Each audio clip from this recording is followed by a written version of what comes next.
c'est un saucisson de cheval, un saucisson de cheval que je viens de faire. À cheval, c'est une chanson de saillie, chanson de saillie de cheval. Moi qui suis esthète. Une chanson de saillie. Ah oui, il fallait la trouver celle-là. Bobby Lapointe, il a inventé des belles choses comme ça. Il paraît que vous êtes de plus en plus nombreux à réduire votre consommation de viande au profit des protéines végétales. Bon, très bien. Alors on va vous parler donc de ce marché qui se développe de plus en plus avec Isabelle Martinez, c'est celui des steaks végétaux. Alors à la fois, il y a beaucoup de questions. Hein. Alors, il y a beaucoup de questions. C'est bon, c'est pas bon, ça se mange avec quoi? C'est cher, c'est pas cher? Exactement. Qu'est-ce qu'il y a dedans? Qu'est-ce qu'il y a dedans? Voilà, ça reste un petit peu flou pour le consommateur. C'est flou. Ce qui est certain, c'est que, il y a une pénurie à venir de protéines animales. C'est le premier point. De toute façon, ça tombe bien, je dirais, puisque nous sommes en train quand même de réduire notre consommation de viande, que ça soit pour des raisons économiques, pour des raisons éthiques. Il y a eu pas mal d'images quand même d'abattoirs qui ont un peu traumatisé les esprits. Donc on réduit. On est passé, vous savez qu'en 98, on consommait 94 kilos de viande par an et par personne. Nous sommes passés à 86 kilos. Donc il y a un phénomène lent qui est en train de se mettre en route. Alors maintenant, tout ça c'est très bien, mais on a besoin de protéines. Par quoi remplacer? Qu'est-ce qu'on a à domicile, je dirais? Les algues, bof, on est d'accord. Les insectes, double bof.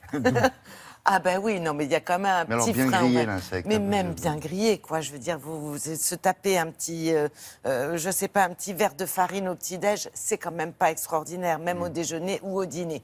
Donc, qu'est-ce qui reste? Les légumineuses, oui. Tout ce qui est lentilles, pois chiches, pois cassés, et ces fameux steaks végétaux. Déjà, il y a le mot steak, donc il y a un côté un peu, on se dit, c'est une alternative.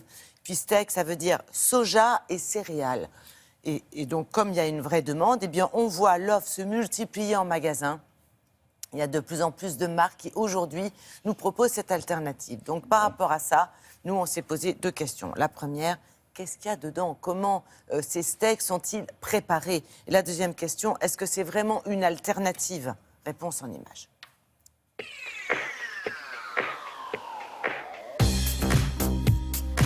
Le steak végétal, on va le consommer de la même manière que les protéines animales, c'est-à-dire c'est le cœur du repas. Au quotidien, c'est le cœur de l'assiette. Le steak végétal a le même intérêt nutritionnel que la viande dans la mesure où il est riche en protéines, des protéines végétales de bonne qualité nutritionnelle, et celui que nous fabriquons est plutôt pauvre en matières grasses, donc un bon rapport protéines sur lipides. L'idée n'est pas de substituer les protéines animales par le steak végétal, mais d'alterner les deux types d'apports de manière à bénéficier des atouts nutritionnels de la viande et des produits d'origine animale, mais aussi des atouts nutritionnels du steak végétal. La richesse en protéines, des acides gras de bonne qualité nutritionnelle et la présence de fibres alimentaires qu'on ne trouve pas dans la viande.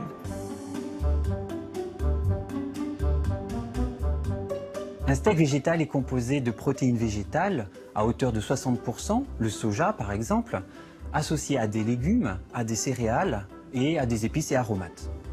Le développement d'une recette de steak végétal va de 6 à 12 mois en fonction de la complexité de la recette.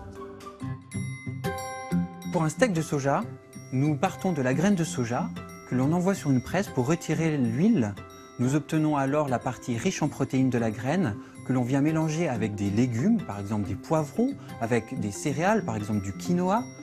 Et nous obtenons alors un appareil que l'on vient former et que l'on vient cuire. Ensuite, nous le conditionnons pour le proposer à nos consommateurs. Notre dernière innovation est un pavé de soja et quinoa. Et nous avons toujours notre gamme historique avec des steaks de soja curry, tomates basilic, fines herbes et une déclinaison avec du fromage parce que les attentes des consommateurs sont fortes et que le marché progresse de 15% par an. Sur la recette, on a voulu apporter de la texture mais aussi du croquant.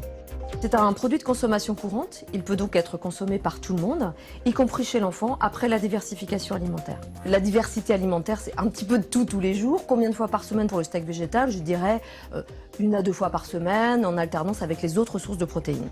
Le steak végétal que le consommateur va acheter doit contenir plus de 10 grammes de protéines par portion, idéalement autour de 15, et plus de protéines que de matières grasses. Bon, alors, c'est comme ça qu'il faut choisir. Il y a M. Vigneault, il n'est pas d'accord.